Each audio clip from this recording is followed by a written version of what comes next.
ఓం నమో వెంకటేశాయ. తిరుమలలో వెంకటేశ్వర స్వామివారికి మొదటి నైవేద్యం ఎందులో పెడతారో మీకు తెలుసా?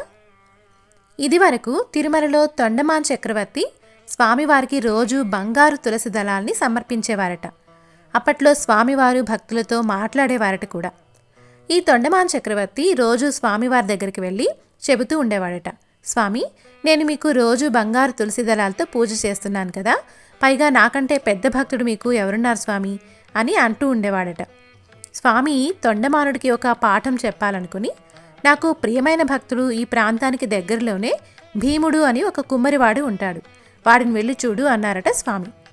మరుసటి రోజు వెళ్దామనుకుని స్వామివారి పాదాల కింద ఉన్న తులసి దళాల్ని శుభ్రం చేస్తున్నాడట తొండమాన్ చక్రవర్తి.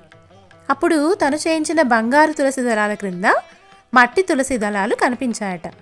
ఇవి ఏమిటి స్వామి అని అడిగితే స్వామివారు చెప్పారట, ఈ మట్టి దళాలు ఆ భీముడే నాకు సమర్పించాడు అని.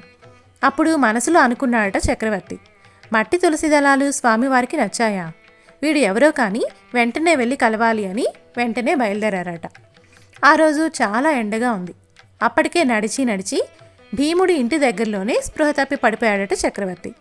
అప్పుడు ఆ భీముడే తొండమాన్ చక్రవర్తిని లేవదీసి తన ఇంటికి తీసుకువెళ్ళాడట. తొండమాన్ చక్రవర్తి భీముడిని అడిగాడట, ఒరే, నువ్వు ఏం చేస్తూ ఉంటావు? వెంకటేశ్వర స్వామివారికి నువ్వంటే చాలా ఇష్టమని చెప్పాడట.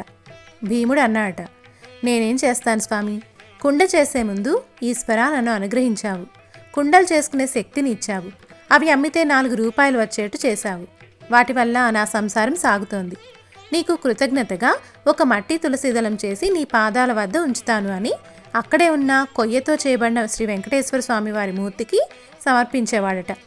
ఏ పని మొదలుపెట్టినా, గోవిందా, నేను చేయడమేమిటి, నీవే నాతో చేయించుకుంటున్నావు స్వామి అని అనేవాడట.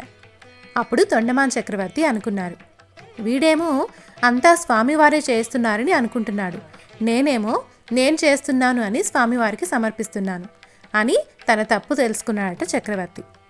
ఇదే మనమందరము కూడా చేసే పెద్ద తప్పిదం. భీముడు అన్నం తినే ముందు మట్టితో చిన్న మూకుడు చేసి అందులో అన్నం ముద్ద పెట్టి స్వామివారికి సమర్పించి తను తినేవాడట. స్వామివారు భీముడి భక్తికి పొంగిపోయి శ్రీదేవి భూదేవి సహితుడై దివ్య విమానంలో నుంచి దిగి భీముడి పాక ముందు ప్రత్యక్షమయ్యారట.